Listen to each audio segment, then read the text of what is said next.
नमस्कार, मैं हूं पवन त्यागी। राहुल गांधी यूं तो देश में भारत जोड़ो यात्रा पर निकले हैं। उनकी इस यात्रा पर कांग्रेस के अंदर से ही सवाल उठ रहे हैं। पूर्व कांग्रेसी और असम के मुख्यमंत्री हेमंत बिस्व शर्मा ने बाकायदा राहुल गांधी से एक सवाल भी किया था कि यदि आपको भारत जोड़ो यात्रा करनी है तो आपको तो पाकिस्तान में जाना चाहिए, क्योंकि कांग्रेस ने 1947 में भारत के बंटवारे किए थे और एक टुकड़ा पाकिस्तान का था जिसको जोड़ने की जरूरत है। लेकिन देश के अंदर भी जो राजनीतिक विश्लेषक हैं, और मैंने भी इस बात को पहले से कहा है कि राहुल गांधी से यह उम्मीद नहीं की जा सकती कि वो भारत को जोड़ने की कोई बात करेंगे। जिस तरह से अगर आप पिछले 8-9 साल का उनका वक्तव्य, उनके आंदोलन, उनकी भाषा अगर आप देखेंगे तो आपको स्पष्ट दिखाई देगा कि राहुल गांधी के हर भाषणों में, चाहे वो संसद के अंदर हो चाहे वो सड़क पर हो, आप देखेंगे कि एक नफरत और एक झूठ दोनों का पैकेज है। वो झूठ बोल जाते हैं कि राफेल में घोटाला हुआ है, वो झूठ बोल जाते हैं कि कृषि बिल बहुत खराब है, किसानों की जमीन हड़प ली जाएंगी, वो झूठ बोल जाते हैं कि देश के संसाधनों को अडानी और अंबानी को मोदी जी ने बेच दिया है, वो झूठ बोल जाते हैं कि सेंट्रल विस्टा प्रोजेक्ट जिसमें देश की संसद बैठने वाली है, वो कहते हैं मोदी अपना मकान बना रहे हैं 20,000 करोड़ में, 12,000 करोड़ में, 13,000 करोड़ में। वो सफाई से झूठ बोल जाते हैं कि अग्निवीर योजना जो है वो नुकसान में है, वो खलत है, वो युवाओं के विरुद्ध है।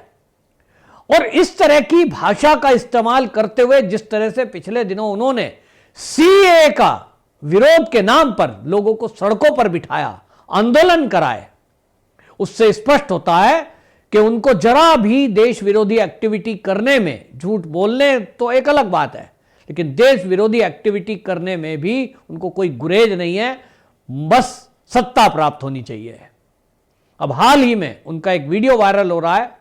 एक ऐसे चर्च के पादरी से मिलते हैं जो चर्च का पादरी राहुल गांधी के सामने लोगों को संबोधित करते हुए हिंदू देवी देवताओं का अपमान कर रहा है। यह पादरी लोगों को कह रहा है कि इस धरती पर यदि मानव रूप में कोई जन्मा है तो वो ईसा मसीह है, और उसके अलावा कोई वास्तविक भगवान धरती पर नहीं है, जैसे कि अन्य है। मतलब आप समझ रहे हैं इस बात का मतलब क्या है? जो पादरी हैं जॉर्ज पन्नैया, वो जॉर्ज पन्नैया जो हैं ये विवादित रहे हैं, और ये जॉर्ज पन्नैया को हेट स्पीच के में जेल भी हुई है। मोदी जी और अमित शाह के बारे में जो इन्होंने शब्द बोले थे वो दिखा रहे थे कि एक पादरी होने के बावजूद उनके मन में, उनकी दिमाग में कितनी नफरत मोदी और अमित शाह के लिए है। ऐसा विवादित व्यक्ति जो अपने बयानों के कारण जेल में रहा हो, राहुल गांधी उनसे मिलते हैं, उनका वक्तव्य सुनते हैं और उसको बाकायदा रिकॉर्ड करके ट्विटर हैंडल से वायरल किया जाता है। इसके पीछे की साजिश क्या है? इसको लेकर के भारतीय जनता पार्टी ने सवाल उठाया है कि ये जो पादरी हैं, ये जो पन्नई हैं, इनसे राहुल गांधी मिल रहे हैं, जो विवादित बयान देते हैं, हिंदू देवी देवताओं का इन्होंने अपमान किया था और आज फिर वही काम कर दिया कि ये अगर ये कहते हैं ईसा मसीह ही वास्तविक भगवान है, वह अन्य किसी की तरह नहीं है, इसका मतलब यह हुआ कि वो बाकी सब धर्मों को, और खाली हिंदुओं का नहीं, इसलिए इस्लाम के मानने वालों को भी अपमानित किया है, जो ये कह रहे हैं कि और कोई धर्म में ऐसा नहीं है। अब देखना होगा वो लोग क्या करते हैं, लेकिन भारतीय जनता पार्टी ने इसका विरोध प्रकट किया है। सवाल यह है कि राहुल गांधी ऐसे पादरी से ही क्यों मिलते हैं? तो इसके पीछे की मानसिकता समझिए, क्योंकि ये जो पादरी है वायनाड के, ये जॉर्ज पन्नैया, ये कोई आम पादरी नहीं है। देश के अंदर हजारों पादरी हैं, चर्च में, हर चर्च में कोई पादरी है। राहुल गांधी सबके पास नहीं जाएंगे, लेकिन उसके पास जाएंगे जो देश के प्रधानमंत्री और गृह मंत्री के बारे में यह कह चुका कि मैं लिख कर देता हूं कि मोदी जिस दिन मरेंगे उनकी मौत बहुत भयानक होगी। क्या बयान दिया था मैं बताता हूं आपको। ये जो पादरी है इन्होंने बयान दिया था, नरेंद्र मोदी का आखिरी दिन सबसे दयनीय होगा मैं लिख कर दे सकता हूं और मोदी और अमित शाह के सड़े शरीर को कुत्ते और कीड़े खाएंगे। अब आप समझ रहे हैं, एक चर्च का पादरी है, कोई भविष्यवक्ता नहीं है, लेकिन उसके हृदय में कितनी नफरत भरी है कि वो देश के प्रधानमंत्री और गृह मंत्री के बारे में ये कहता है, और वो घोषणा कर दी उन्होंने कि मैं लिख कर देता हूं मोदी का आखिरी दिन ऐसा होगा कि उनके सड़ी हुई लाश को कीड़े और कुत्ते खाएंगे। इसी बयान पर वो जेल गए थे, उनके खिलाफ एफआईआर है, जमानत पर हैं। लेकिन राहुल गांधी को यदि पूरे वायनाड में और केरल कन्याकुमारी से चलते हुए उनको यह मिला कि ऐसे एक व्यक्ति से मिला जाना चाहिए, तो वो कौन है, वो उस व्यक्ति से मिलते हैं। अब इसका मतलब आप समझिए, जब वो यात्रा शुरू करते हैं तो योगेंद्र यादव को मंच पर लेते हैं। इसके पहले कन्हैया कुमार को भाजपा में शामिल किया कन्हैया कुमार को कांग्रेस में शामिल किया जाता है और उसको व्यवस्था दी जाती है भाषण कैसे करना है, किन लोगों को जोड़ना है।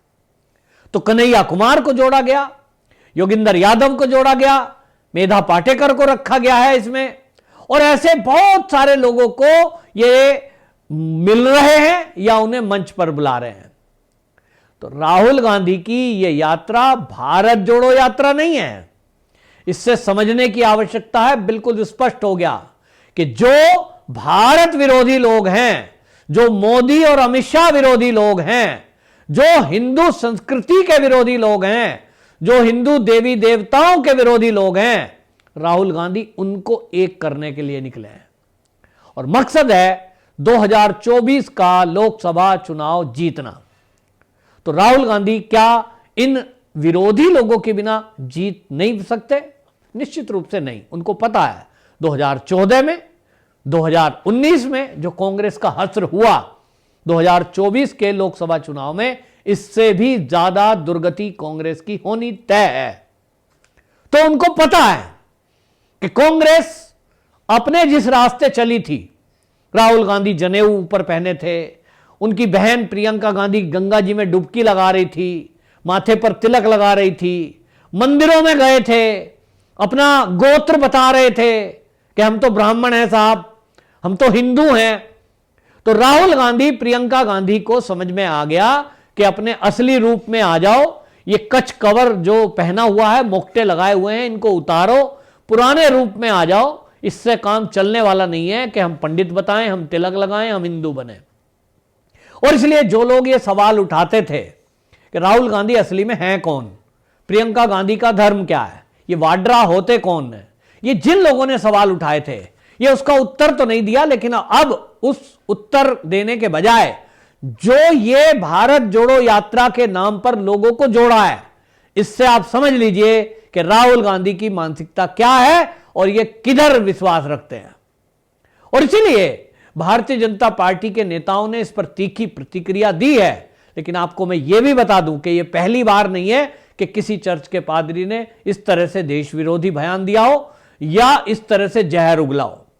अब आज राहुल गांधी को ऐसा पादरी एक मिला जो देश के प्रधानमंत्री और गृह मंत्री के बारे में इतना कड़वा जहर बोल सकता है, तो इनको लगा इस आदमी का तो काम की चीज है, इसको तो साथ लेना चाहिए, ये मंच पे बिठाओ इसको और मंच से बुलवाओ। मोदी को गाली देने वाला, अमित शाह को गाली देने वाला, ये तो मेरा दोस्त है। वो कहानी, मैं उस कहावत को बार बार कहता हूं, चोर चोर मोसेरे भाई, सब इकट्ठे हो जाते हैं। तो ऐसे ही भारत विरोधी लोग, ये मोदी विरोधी लोग, ये भारतीय संस्कृति विरोधी लोग, सनातन संस्कृति के विरोधी लोग, राहुल गांधी इनको एक करने में जुटे हैं। 2024 के लोकसभा चुनाव के पहले इन सबको एक करके राहुल गांधी चाहते हैं कि किसी तरह इस देश की सत्ता पर फिर से काबिज हो गया जाए, ताकि फिर से वही जैसा पुराना हमारा भारत था, इन लोगों ने 65 साल राज करने के बाद कांग्रेस ने बनाया था, वैसा बना दें। आज मोदी जी के नेतृत्व में अभी लगभग 8 साल हुए हैं, आज हम 5वें नंबर की अर्थव्यवस्था बने हैं और हम उस देश को हराकर, यानी उससे 5वें नंबर पर पहुंचे हैं, वो 6वें नंबर पर पहुंचा दिया है जिन्होंने हमारे ऊपर लगभग 250 साल शासन किया। कैसे ब्रिटिशों को हराकर उनकी अर्थव्यवस्था को से हम ऊपर उभरे हैं, मोदी जी ने ये 8 साल में करके दिखाया है।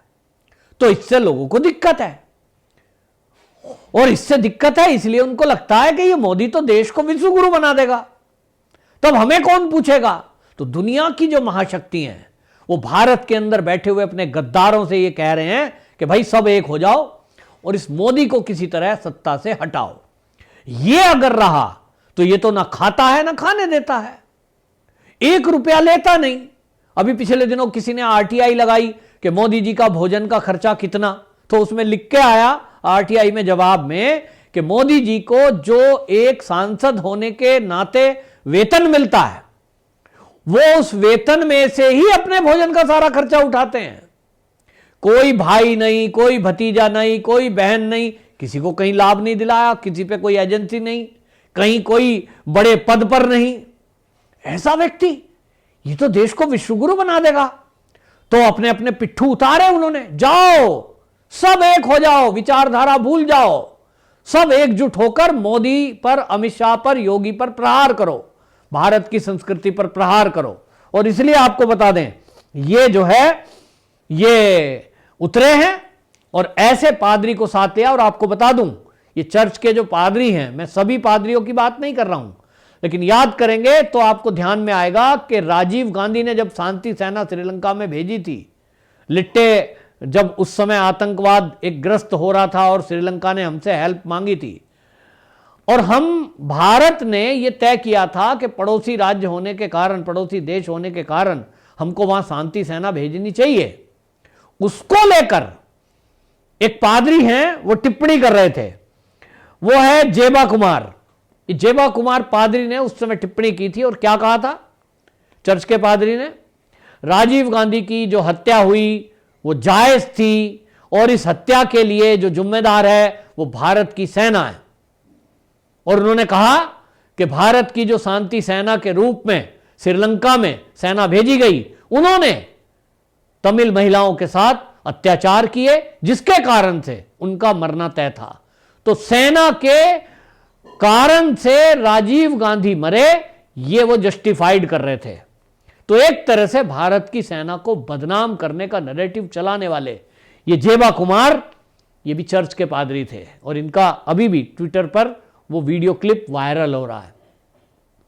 ऐसे लोगों को राहुल गांधी एक मंच पर लाकर क्या करने वाले हैं ये समझने की जरूरत है और सावधान होने की जरूरत है, क्योंकि ये हर उस व्यक्ति को जिसने जरा भी कोई देश विरोधी एक्टिविटी की है वो उसको एक करके 2024 के चुनाव को जीतने की तिगड़म में लगे हैं। लक्ष्य एक ही है, किसी तरह सत्ता में वापस आ जाएं। तो जितने आंदोलन करने वाले लोग हैं, जितने डफली गैंग है, जिसका देश के टुकड़े टुकड़े गिरोह है, सबको एक करके और ये सारा कुछ अपनी जो विचारधारा है उसको भुलाकर एक मंच पर आ रहे हैं। और अब ये अध्यक्ष भी खुद ही बनेंगे। चुनाव को लेकर पुराने कांग्रेसियों ने सवाल उठाए हैं, लेकिन इसका कोई जवाब राहुल गांधी नहीं दे रहे। और जिस तरह से ये वक्तव्य कर रहे हैं तो आपको देख लें, ये वो व्यक्ति है जिससे ये वायनाड में मिले थे। उसने एक बार भारत माता का, हमारे देश का अपमान करते हुए किसी भारतीय जनता पार्टी के एक एमएलए हैं एमआर गांधी, उन पर टिप्पणी की थी कि एमआर गांधी नंगे पैर चलते हैं क्योंकि वो कहते हैं कि मैं भारत माता को कष्ट नहीं देना चाहता, चप्पल पहनकर नहीं चलूंगा। अब हम लोग चुचकारते हैं, सुबह जब उठते हैं तो धरती माता को मस्तक पे लगाते हैं हाथ से, लेकिन ये क्या कहते थे जो ये जिनसे राहुल गांधी मिले, जिन चर्च के पादरी से, ये कह रहे थे कि मैं चप्पल इसलिए पहनकर चलता हूं क्योंकि वो कहते हैं मैं इसलिए चप्पल पहनता हूं ताकि पैर गंदे ना हो और भारत माता के कारण हमें कोई बीमारी ना हो। इनको ये शर्म नहीं आती कि ये हमारे देश को, भारत माता को ये कह रहे हैं कि यदि मैं इस पर नंगे पैर चला तो मेरे पैर गंदे हो जाएंगे और मैं बीमार हो जाऊंगा। तो ये देश का अपमान है और ऐसे अपमान करने वालों के साथ राहुल गांधी अपनी एक टीम गठित कर रहे हैं चुनाव जीतने का लक्ष्य रखते हुए।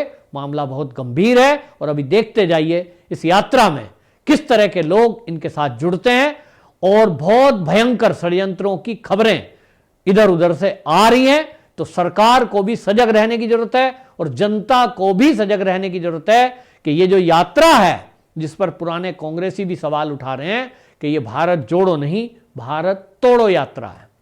वंदे मातरम।